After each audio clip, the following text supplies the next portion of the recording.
Agradecemos al Señor, hermanos, que nos permite ya estar en el libro de Santiago, capítulos 2 y 3. Estamos en la hora 8 de Epístolas Generales.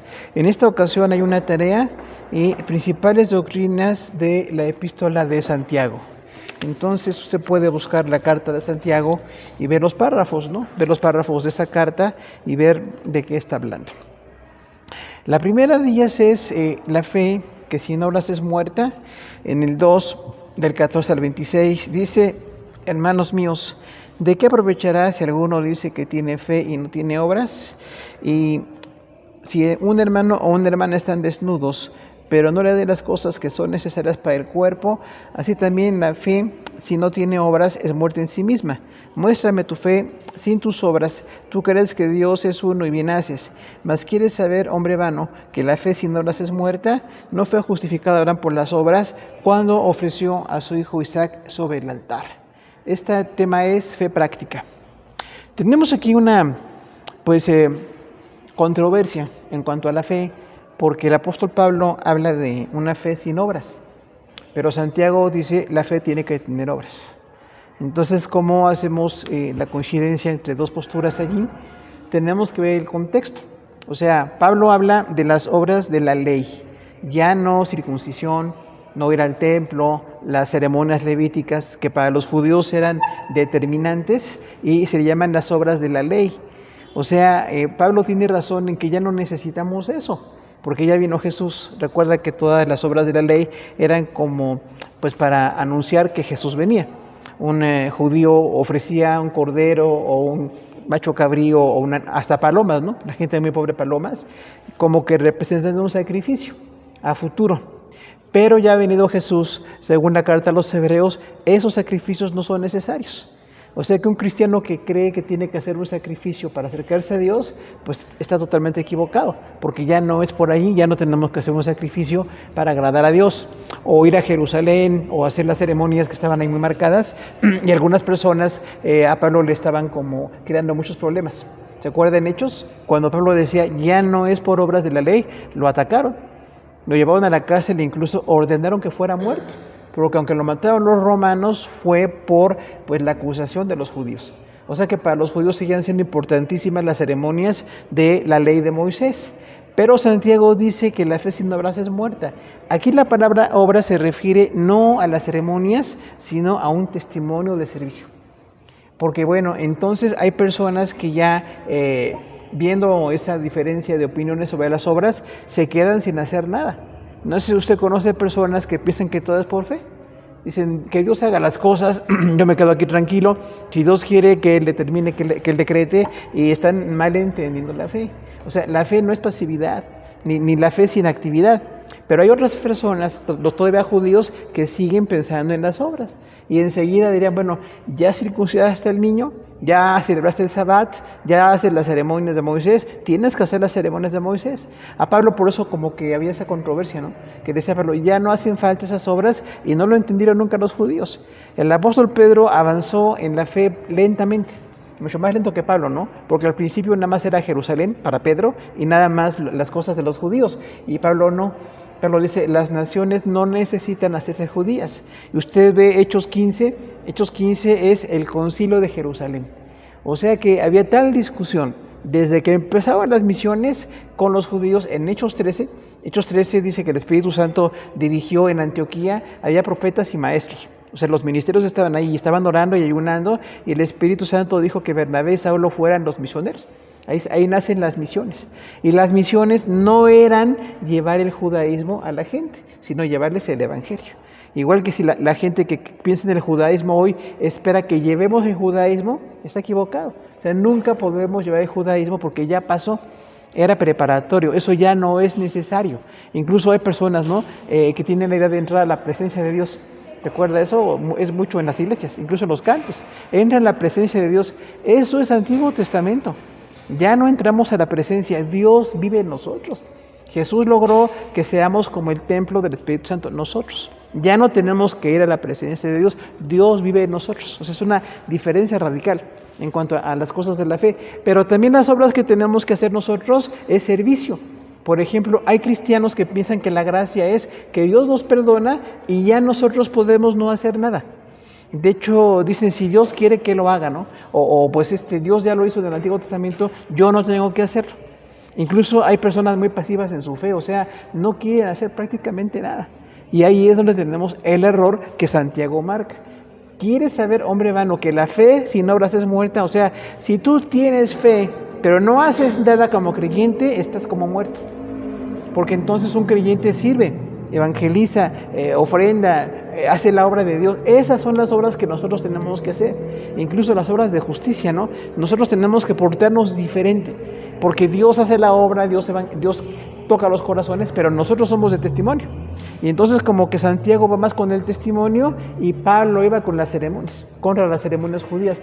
Pero no es correcto que un cristiano piense que ya está todo hecho, que no tiene que hacer nada, porque entonces somos como irresponsables, ¿no? No sé si usted conozca gente así que dice, bueno, si Dios quiere que lo haga Él, ni siquiera le pido porque Él sabe todas las cosas. O sea, sabe todas las cosas, pero que yo le pida me forma. Me hace cambiar mi carácter, me hace estar consagrado en las cosas de Dios. Es importante que yo tenga obras. O igual el evangelismo, ¿no? Que tal compartir la palabra de Dios. No nada más conformarme con que yo tengo la gracia de Dios, sino llevar la gracia de Dios a las personas. Porque es muy importante evangelizar, orar y hacer la obra de Dios. Entonces, estamos de acuerdo con Pablo, nunca más una obra judía. Judaísmo, no. De hecho, hay incluso cantos o parte del culto en algunas iglesias que se parece mucho al judaísmo. Como que dicen, bueno, tienes que usarte esta kippah, ¿se acuerdan la gorrita que usan los judíos? Tienes que dejarte las barbas crecer, porque eso dice la palabra de Dios. Lo decía en un tiempo preparatorio. Siempre decimos, ya no opera ahorita, ya no opera para nosotros como cristianos, ¿no? O igual pueden pensar que los cantos en hebreo. ¿Usted conoce gente que habla en hebreo? Incluso no dice Jesús, dicen Yeshua. Para empezar, la traducción no siempre es muy exacta y no es que nosotros tengamos que decir así. De hecho, Jesús nunca pidió que le dijeran Yeshua. Es muchos títulos, ¿no? El maestro, usa mucho el Hijo del Hombre. El Hijo del Hombre, el Hijo de Dios, el Maestro, el Señor, son muchos títulos. Pero ya lo del Antiguo Testamento no está tan en boga, ¿no? Incluso muchos, en vez de decirle a Dios, le dicen Shalom. Porque recuerda que Shalom es a Dios, ¿no? Hermana Shalom, pues no, o sea, ya no estamos en eso, no somos judíos. Si empezamos a hablar como judíos, no hemos entendido la gracia, porque no tenemos nosotros que meternos a judaísmo, tenemos que el evangelio llegue a México, 2026, ¿no? La gente que lo que necesita, la situación política, económica, las cuestiones que ahora preocupan a la gente, es ahí donde nosotros tenemos que hacer obras. Y sí evangelizar y que la gente entienda, ¿no? Porque de esa manera como que es un poquito difícil de entender a los judíos. Incluso hay gente que le fascina el hebreo. El hebreo está bien. De hecho es un idioma, todo el Antiguo Testamento, ¿no? Gran parte en hebreo, parte en arameo, porque recuerda que los judíos en Babilonia dejaron el idioma. Ya no hablaban hebreo, el idioma local era arameo. Por eso Jesús habló arameo. O sea, no habló hebreo. Allá en la vida de Jesús hablaba arameo porque el idioma pasa como en México nosotros, ¿no? Aquí era el náhuatl, ¿se acuerda? El idioma original, y nosotros hablamos castellano. Entonces no cambió la cultura, ¿no? Tendríamos que aprender la idea de los náhuatl para poder entender su contexto y evangelizarlos. O igual, las personas que hablan el idioma original, entender el castellano actual. Sería como una complicación, ¿no? Pero nosotros, si estamos en el Evangelio, entendemos esa diferencia y ya no estamos tan enfocados en el náhuatl. Ahorita lo enfocado es pues el español, aunque algunos lo medio hablamos, ¿no? Pero decimos, bueno, ya no tengo que estar en ese idioma originario porque ya no se usa. Pasó en el tiempo de Jesús.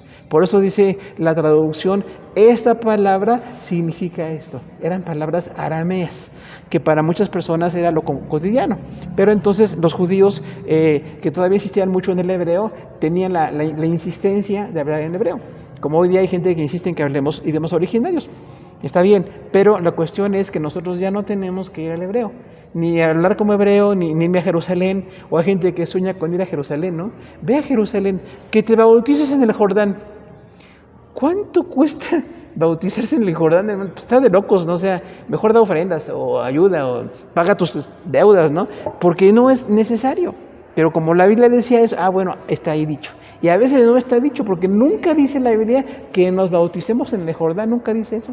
Juan bautizó en el Jordán, Jesús se bautizó en el Jordán, nosotros donde podemos, ¿no? Donde esté cerca de nosotros y no tenemos que estar haciendo esa idea como de hebraísmos. Ya no necesito el hebraísmo, necesito el Evangelio. El segundo tema aquí es la lengua. Dice ahí Santiago 3, 1 al 12, hermanos míos, no os hagáis maestros muchos de vosotros, porque todos ofendemos muchas veces. He aquí nosotros ponemos freno en la boca de los caballos. Mirad también las naves, son gobernadas con un muy pequeño timón. Así también la lengua es un miembro pequeño, pero se jacta de grandes cosas. Y la lengua es un fuego, un mundo de maldad. El tema continúa, pero aquí Santiago corrige a la iglesia en cuanto a cómo hablamos. Este hermano de Jesús, ¿verdad? Decíamos, hijo de José y María, apóstol, que un tiempo no estaba con Jesús, que después sí estaba con Jesús, que llegó a ser un pastor en la iglesia de Jerusalén. Él y Judas, ¿no? 2 hermanos biológicos de Jesús, llegaron a ser pastores y escritores. Por eso tenemos ahí a un Santiago y un Judas en las cartas, porque son hermanos de Jesús, que entendió en el Evangelio después de que Jesús murió. Pero aquí dice una cuestión muy importante en cuanto a la lengua. ¿Cuántas veces nosotros ofendemos? O sea, hay gente que su forma de hablar es muy ofensiva. Es así como muy humillante, ¿no? O a lo mejor tiene otra serie de cosas que no edifican a los demás. Por eso dice aquí Santiago, ten cuidado con tu lengua. Por supuesto, no hablamos de ir al dentista, ¿no? Que si hay que ir o cosas así, pero hablamos de cómo hablas. Ten cuidado cómo hablas, porque muchas veces ofendemos. Hermano, no ofenda a la gente. La palabra solterona, ¿está bien? Está fea, ¿no? O sea, ¿cuánta gente soltera hay entre nosotros, no? O algunas palabras contra la mujer. Hoy que estamos en el Día Internacional de la Mujer, bueno, cuántas ofensas, ¿no? Cuánta limitación, cuánto menosprecio a la mujer, e incluso cuánto machismo, ¿no? Porque hay mucho machismo todavía en la iglesia cristiana. A la mujer no se le puede dar el mismo lugar porque está en lugar secundario. Es mujer, pues qué bueno. Nos bendice mucho que haya hombres y mujeres, ¿no? Y tenemos la misma capacidad y el mismo valor, pero hay mucha gente que sigue menospreciando a la mujer. O porque nació niña, ¿no? ¿Cuántos papás así machistas? Ay, ¿por qué naciste niña? Yo quería puros niños, para que el apellido cunda. Y luego el apellido que algunos tienen, no, olvídate, mejor déjalo. Pero qué bueno que nacieron las hijas, son de mucha bendición, ¿no? Incluso aunque pierdan el apellido cuando se casan o cosas, sé que en México no pasa nada. Son hijas y hay que bendecirlas, ¿no? Incluso también hay personas que no les dan estudios a las niñas. Es que se va a casar ella, ¿para qué estudia? Oh, hermano, qué bueno que estudien. Y son inteligentes y se preparan en la vida. O sea, es muy importante el valor de la mujer. Pero muchas mujeres son menospreciadas por malentender lo que es la palabra de Dios. O otras palabras muy ofensivas, ¿no? Hay mucha gente que es muy ofensiva en cómo habla. Incluso porque venimos de un contexto difícil, venimos de barrio o venimos de un lugar así difícil, a veces tenemos una forma de hablar que no es la mejor. Entonces tenemos que aprender a, dice la Biblia, sazonar nuestra lengua. O sea, lo que hablamos tenemos que ir cuidando cómo hablo. Es que yo así soy, yo así lo sentí. Pues es mal, ¿no? O sea, primero lo puedo sentir, pero no lo voy a decir. Definitivamente, a veces incluso es como una cuestión de abuso. El hecho de hablar mal de otros, ¿no? Porque ante su jefe no habla tan mal, pero con su esposa, con sus hijos, o los compañeros sí, o las groserías. ¿Qué tal las groserías, hermano? Las groserías siempre llevan violencia de por medio. Siempre.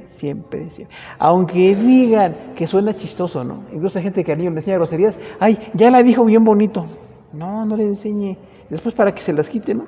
Acuérdate de Negrito Sandía de Cricri, ¿no? O sea, no vas a evolucionar hablando mal. Tenemos que hablar bien. Y eso es como una disciplina, ¿no? No lo voy a decir como lo siento o como lo pienso, sino como lo debo de decir. ¿Qué tal sazonar? ¿Cuánta gente guisa rico aquí, hermanos? ¿Guisan rico ustedes o no? Nadie levantó la mano, chaval. ¿Será fácil? Guisar rico es todo un arte, ¿no? Porque definitivamente desde la preparación, la calidad de los productos, ¿no? El tiempo que se le da, los detallitos que le pone, ¿no? Como dicen por ahí. Entonces, sazonar no es fácil. Y hay gente que lo hace ahí nada más aventado, ¿no? Y no es tan fácil, o sea, tiene un tiempo, una preparación. Hay cosas que son de un detalle para cocinar. Y definitivamente lleva mucho tiempo. Incluso hay gente que rapidísimo lo hace, ¿no? Y ya guisé rapidito. Puede ser rapidito, pero a lo mejor no tan bien preparado, ¿no? O alguna cosa de la higiene, otras cosas que hay que cuidar. O sea, incluso el sazonar es como todo un arte. Y dice la palabra, tú tienes que sazonar lo que dices. O sea, así como la persona le dedica tiempo para los alimentos y prepararlos bien y todo eso, nosotros también tenemos que dedicarle tiempo a cómo hablamos. ¿Qué tal si pienso en vez de hablar así de manera impulsiva, ¿no? Mucha gente es impulsiva y está enojada y habla cosas y ofende y hace cosas muy tremendas al hablar. Y dice aquí, no lo hagas así, no seas impulsivo o impulsiva. Primero tienes que pensar antes de hablar. Ahora, cuando pensamos antes de hablar, es más probable que no ofendamos. Es más probable que nos evitemos problemas. E incluso es más probable que nos evitemos otro tipo de complicaciones. Porque mucha gente habla con cosas y luego se compromete. Puede estar ofendiendo o prometiendo cosas, comprometiéndose a cosas que no le corresponden. Porque de momento somos así, nos decimos, me gusta quedar bien. Yo le dije, ahora voy a pagar, ahora voy a hacer esto. No, hermano, si no me toca, no tengo por qué hacerlo. Entonces tenemos que aprender con la lengua a no comprometernos en cosas que no corresponden. Incluso también, así como una persona que cocina y le dedique, que tiene cuidado de la comida, es igual en cuanto a la lengua. Yo tengo que tener cuidado con cómo hablo. ¿Qué tal si ayer ofendí a alguien o hice algo que no debía o dije como no debía y voy a revisar? La siguiente vez que tenga que decirlo, no lo voy a decir igual, porque ya ofendí o ya hice sentir mal a alguien, ¿no? Incluso hay personas a las que lastimamos como hablamos. Dice en la palabra de Dios que hay palabras que parecen como clavos hincados. ¿Qué es clavos hincados? Metidos en la piel, ¿no? Y habla incluso de los predicadores.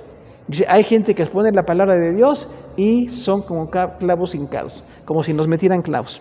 No es correcta la idea. A lo mejor la gente se ofende porque hablamos. Si predicamos o enseñamos la verdad, hay gente que no le gusta.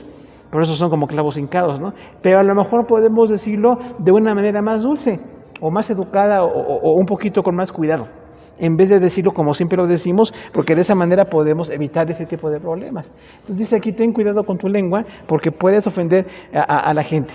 Ahora, es importante la palabra freno. Dice, le ponemos freno a las bestias, ¿sabe? Caballos o bueyes, o sea, animales muy grandes, y con el freno ayuda. Recuerda que esto es meterle en su hocico, y literalmente le lastima el paladar para que ya no sigan adelante, o para que se calmen en lo que están haciendo, a lo mejor evitar un accidente o cualquier cosa. Los frenos son necesarios, pero también en nuestra boca.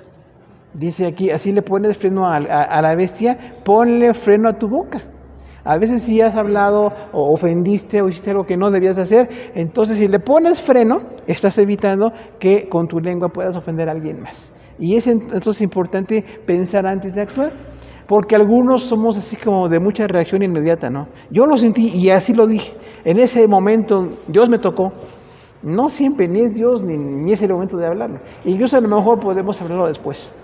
¿Qué tal si en vez de una discusión así muy fuerte en el matrimonio, con los hijos o con alguien cercano, decimos después lo platicamos?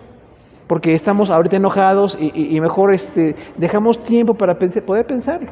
E incluso cuando pensamos las cosas, a veces, hermano, modificamos lo que queríamos hacer. Porque decimos, yo de momento lo quise hacer así, pensé que era así, y sin embargo no era el mejor momento. Entonces, por eso dice la palabra de Dios, ponle freno a tu boca. Es muy importante que le pongas freno. Y otra cosa es la dirección. El freno es para evitar decir lo que no queremos.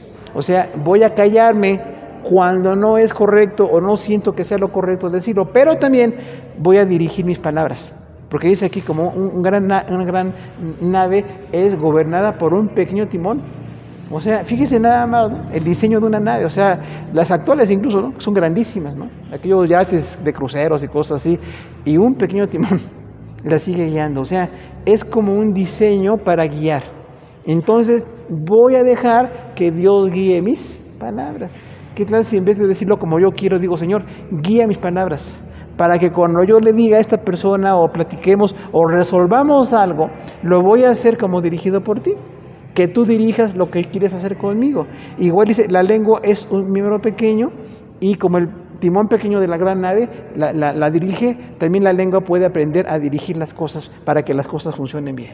Entonces, hermano, la dirección de Dios es muy importante, pero nosotros tenemos la grande bendición de que su palabra está en nosotros. O sea, esta palabra de vida, por eso hay que verla siempre, no de cada domingo o de cada quincena o de cada ya que usted quiera, ¿no? Navidad, Año Nuevo, no, todos los días veo la palabra y hay algo que modificar.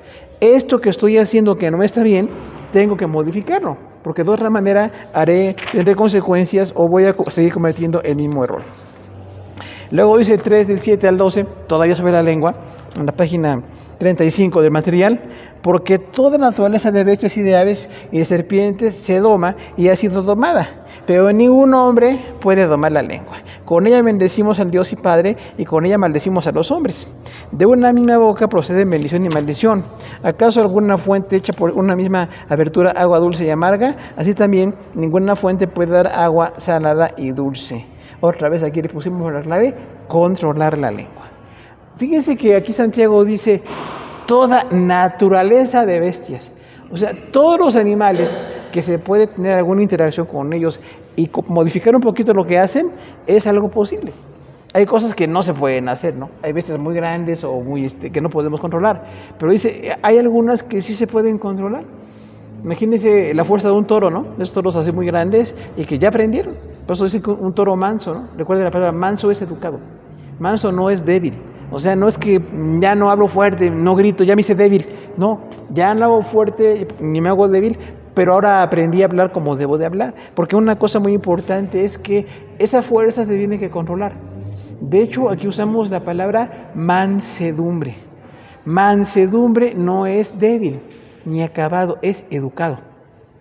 Dice ahí, un caballo, la fuerza que tiene, recuerda que hay una variedad de razas de caballos, ¿no? Un caballo muy fuerte sigue teniendo la misma fuerza, pero a constancia de montarlo, ponerle algunas cosas que se ponen para controlar y para dirigirlo, ya el animal aprendió que se tiene que controlar, ¿no? Que puede tener controlada la fuerza, y eso es muy importante para que no se haga un desastre, ¿no? Y que esa bestia se pueda utilizar, un caballo o un buey, ¿no? Imagínense las yuntas, cuando se usaba mucho las yuntas, ¿no? Eran animales muy grandes, y bueno, se necesitaba tener una manera de poderlo controlar o dirigir. Dice aquí, bueno, toda la naturaleza de bestias ha sido domada.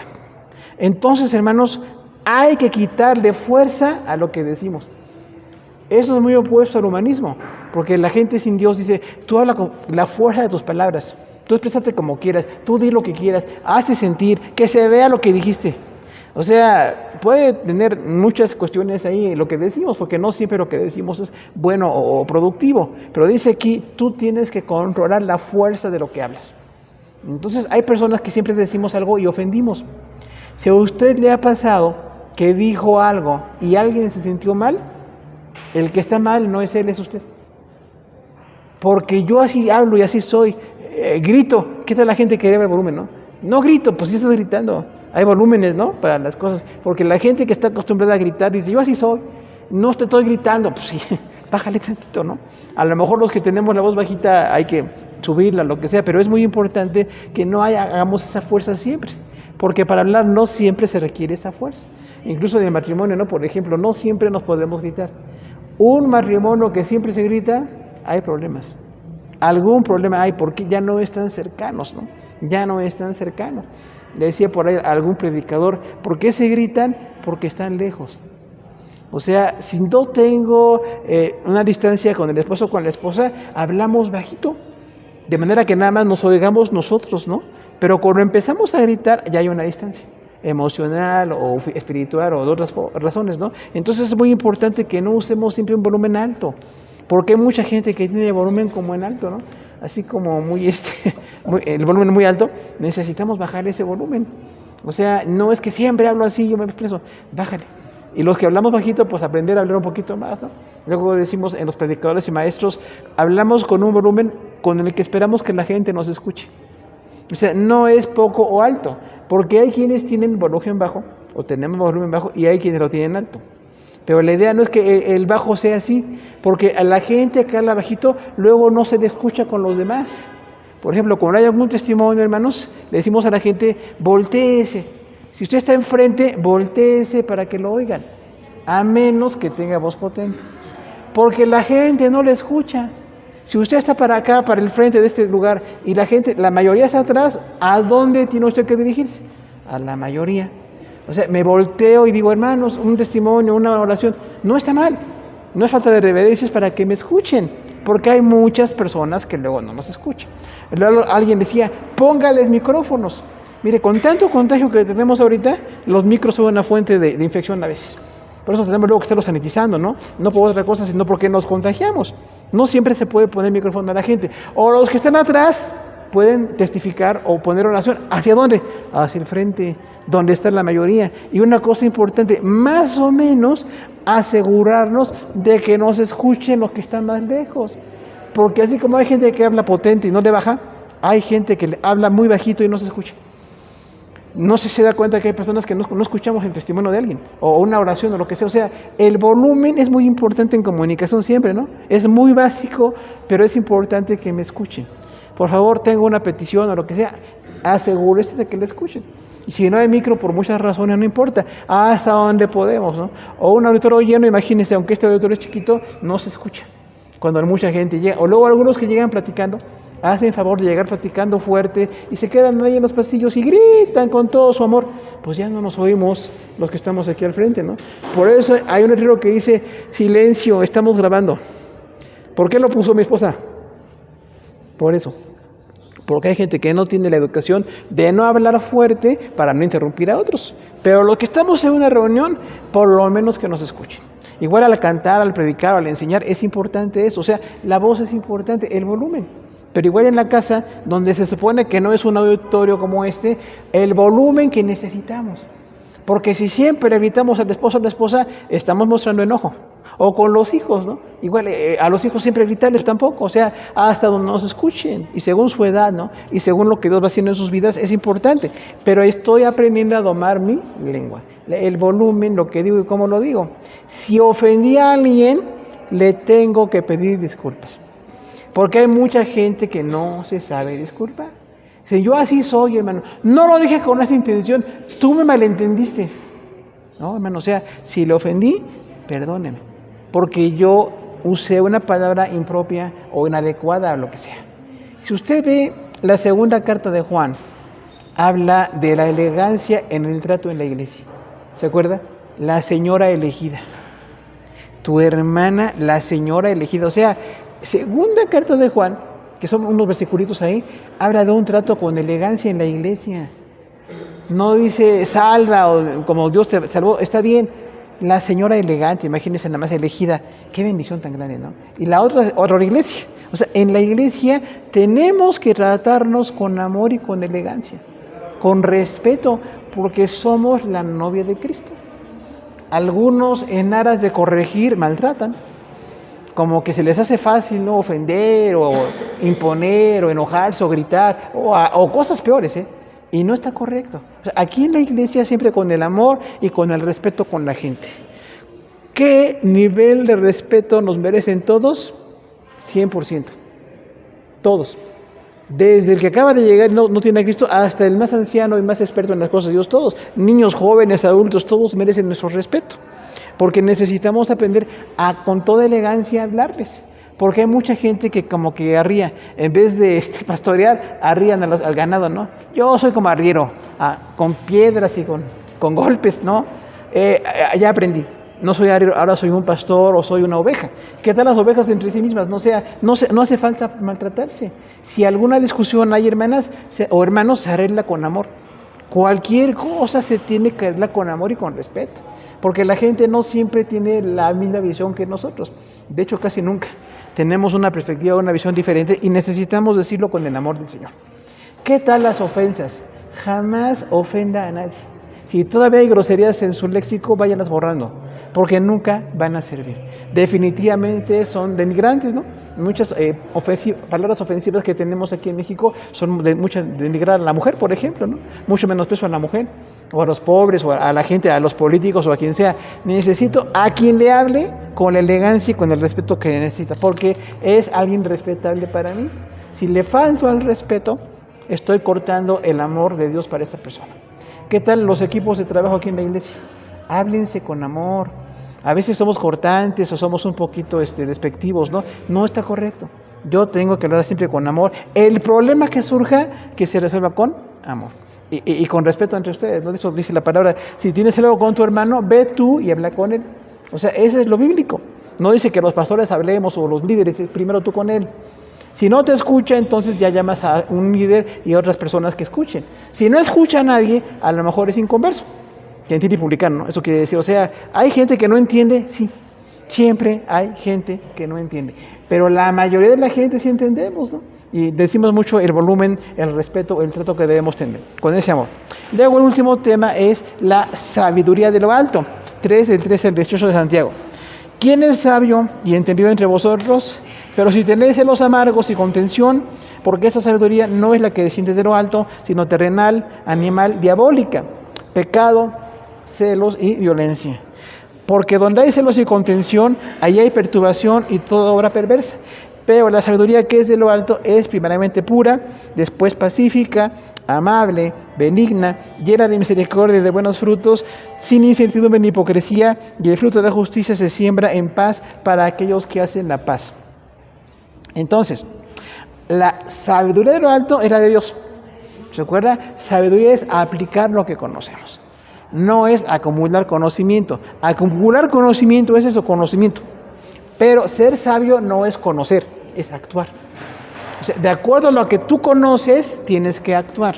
Porque Dios nos ha bendecido mucho con su palabra para que lo hagamos correcto. Ahora, aquí Santiago hace una pregunta retórica. No es para que alguien la responda, es para que todos reflexionemos. ¿Quién es sabio y entendido entre ustedes? O sea, en el contexto de la iglesia de Jerusalén, en la que habló Santiago, no todos eran sabios y entendidos. Igual que entre nosotros tampoco. Entonces es importante que yo aspire a ser sabio y entendido. La palabra de Dios me llama a ser sabio. No puedo ser como soy, como siempre soy o lo que sea. Tengo que cambiar. Tengo que ser sabio en las cosas de Dios porque esto va a ser necesario. Entonces esta palabra sabio habla de un carácter. La gente sabia es muy valiosa. ¿Usted a quién pone en un trabajo o situación? Pues al más sabio, ¿no? Al más hábil. O sea, esa sabiduría es muy valiosa, hermanos, porque definitivamente está diciendo ahí Dios que hay gente sabia y es valiosa.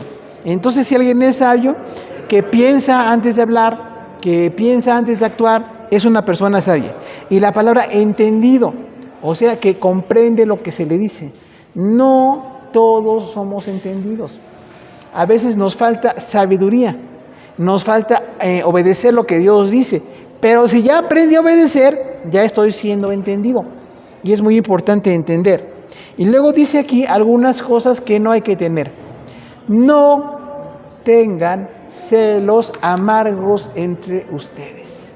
Hermanos, ¿cuándo son buenos los celos? Nunca. Es una obra de la carne. De hecho, hoy en la palabra dice que es carnalidad el ser celoso. Pero en la cultura nuestra es muy común poner celos, ¿no? Un hombre se interesa en una joven o una mujer o en un hombre y dice, dale celos. Sal con otro para que despierte su interés. Nunca hagamos esa tontería.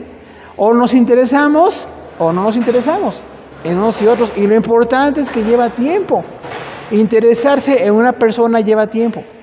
Porque hay que conocerse. Entonces le decimos a los jóvenes, no se aceleren en las relaciones, causan así muy express, ¿no?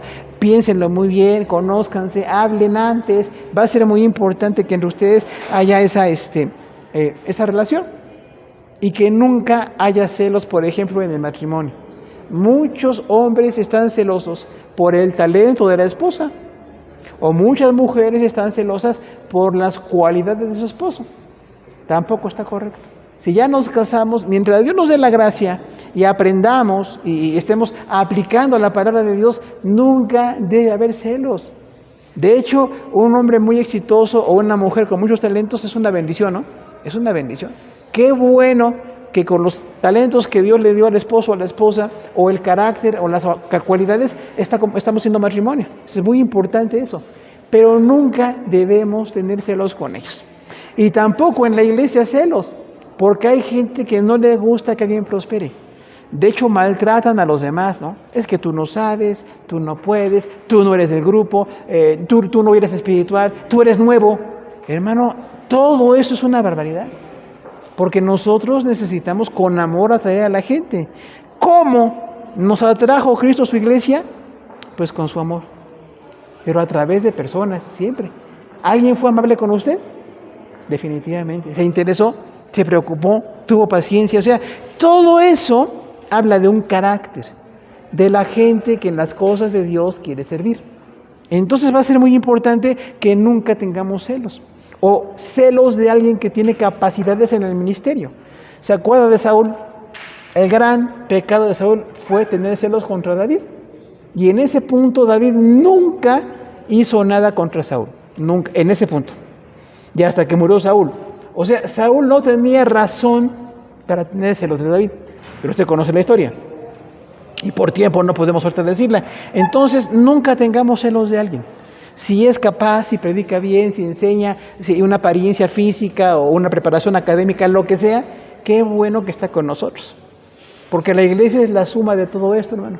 En la iglesia se suman las personas que llegan con la buena actitud de ayudar. Siempre, por eso les decimos gracias por su enseñanza, su oración, su ministerio. Lo que usted hace siempre es muy importante. Y que nunca tengamos celos de nadie. Incluso cuando somos jóvenes o no nos hemos casado, no seamos celosos de alguien atractivo o exitoso, porque es otro plan. Hasta que Dios en su bendición y en su sabiduría nos decreta con quién podemos casarnos o lo que sea, que es otro tema muy importante, pero nunca tenemos que andar como con celos de la gente. Qué bueno que sea capaz, que tenga una apariencia, o incluso la economía, ¿no? Hay gente que no le gusta que otro prospere. ¿Por qué tiene más dinero que yo? Yo merezco más. O en los trabajos o en las escuelas, ¿no? ¿Es justa la escuela? No siempre. Bien, casi nunca, ¿no? Le dan una calificación a otro que trabajó menos que yo, y el maestro dice que fue más inteligente o mejor preparado. Hay cosas, hay malas, y sin embargo no puedo tener celos de un compañero jamás. O en cualquier lugar donde usted esté, nunca tenga celos. Contención es pelea. ¿Por qué peleamos? Por carnales. Eso es por lo que peleamos, hermano. No hay otra respuesta. Pero la palabra contención es como una pelea fuerte. O sea, nunca lleguen a una pelea fuerte. Por eso, incluso en el matrimonio, ¿discutimos o no discutimos? Pues sí. ¿Estamos de acuerdo siempre? No. ¿Somos iguales? No. Pero va a ser muy importante que no sea como una pelea de agresión o de violencia en contra de la otra persona. Que siempre digamos que estamos de acuerdo, que no estamos de acuerdo, que corregimos o no corregimos. O con los hijos. Es otra generación. Ellos manejan otras cosas. Entonces nosotros no siempre con peleas con ellos. Siempre con coincidencia, respetando, entendiendo las diferencias, ¿no? Yo creo que es muy importante esto. Entendamos las diferencias. No somos iguales, gracias a Dios. Entonces, si alguien es diferente, le respeto y le amo. Pero no tengo nunca que tener ese tipo de discusión. ¿Por qué peleamos? Por lo que vale la pena. O sea, hay cosas que sí tenemos que discutir. No todo en automático se da, ¿eh? La gente que piensa que, no. Esa idea de fueron felices para siempre es mentira total, ¿no? Es Disneylandia. No somos felices para siempre. Va a haber cuestiones, problemas, diferencias, carnalidad, falta de palabra de Dios, o sea, va a haber muchas cosas. Y ahí es donde necesitamos que las diferencias no nos separen, sino que nos unamos y hagamos un cambio para la gloria de Dios. Dice, porque hay, fíjese, celos, contención, va creciendo el problema, perturbación. ¿Cuántas personas viven perturbadas? O sea, ya es otra cuestión de un daño mayor. Están alteradas emocionalmente, físicamente, en los compromisos no cumplen. La persona está como alterada. ¿Por qué? Porque estamos siendo carnales. Por eso dice Santiago aquí, quiten todo tipo de celos, nunca manejen celos, la contención o la pelea, no hagan pelea por cualquier cosa y no lleguen a una perturbación. Perturbar es como dañar. Hay gente tan controladora, tan dominante, que daña a los demás, porque es así, muy controladora, o muy exagerada, ¿no? Y entonces lo que está haciendo es un fuerte daño. Y luego dice, ahí donde hay celos, contención y perturbación, y hay toda obra perversa. Obra perversa es algo totalmente indebido. Perversión en psicología es hacer daño donde debería haber algo bueno, ¿verdad? Perjudicar cuando debíamos edificar o hacer las cosas bien. Y si la psicología está correcta en eso, pues Dios mucho más, ¿verdad? Dios mucho más. O sea, realmente dice aquí, no tengan nada de perversión entre ustedes, ninguna conducta abusiva que dañe o que lesione o que haga un daño a los demás. Y a lo mejor en nuestra carnalidad hemos sido perversos, hemos hecho un daño que no teníamos que hacer. Lastimé a la mujer de mi vida, lesioné a mis hijos, dañé a la gente que trabajo con ellos, o en la iglesia, ¿no? Incluso también en la iglesia llega a haber problemas, y problemas fuertes, ¿eh? ¿Qué necesitamos ahí? Cambiar la perversidad o una obra de daño. Y luego dice ahí que la sabiduría de Dios tiene 9 cualidades. Fíjese, así como el fruto del Espíritu tiene 9 partes, como hay 9 dones del Espíritu, la sabiduría tiene 9 cualidades. Es pura, o sea, con limpieza total, sin doblez, sin doble interés, sin alguna manera de perjudicar a los demás. Mi sabiduría es pura, luego pacífica, o sea, con la paz. Una persona con Dios tiene que ser pacífica, porque esa paz habla de una armonía con Dios y con los demás. La gente que no es pacífica no está en armonía con Dios ni con los demás. De hecho, casi nunca. Hay peleas y divisiones y mucha violencia, ¿no? En el medio en que estamos tan tremendo, pues hay mucha violencia. ¿Por qué? Porque no tenemos el corazón alineado hacia las cosas de Dios. Otra cosa, tiene que ser amable. ¿Usted es amable en su casa, hermano? Con su esposo, con su esposa, con sus hijos, en el trabajo. Usted tiene que ser amable. Y amable quiere decir que genera amor, literalmente. Entonces yo tengo que ser amable, generar amor. ¿Cómo respondí a los demás, no? Cuando hubo problema, cuando hubo una situación difícil, en vez de ser violento, amenazar, fui amable. Y dice a veces que la amabilidad logra más cosas, ¿no? Porque a veces ese tipo de control o de violencias a las que llegamos hasta rompe la comunión, ¿no? Como decíamos, nos distancia mucho. Tiene que ver amabilidad. Benigna es muy interesante. Es que nunca hace daño. Así como dicen un tumor benigno o maligno, hablando de cáncer, por ejemplo, ¿qué es benigno? Pues que no tiene la enfermedad letal. Pueden ser otras causas que los médicos conocen, ¿no? Pero maligno es lo opuesto.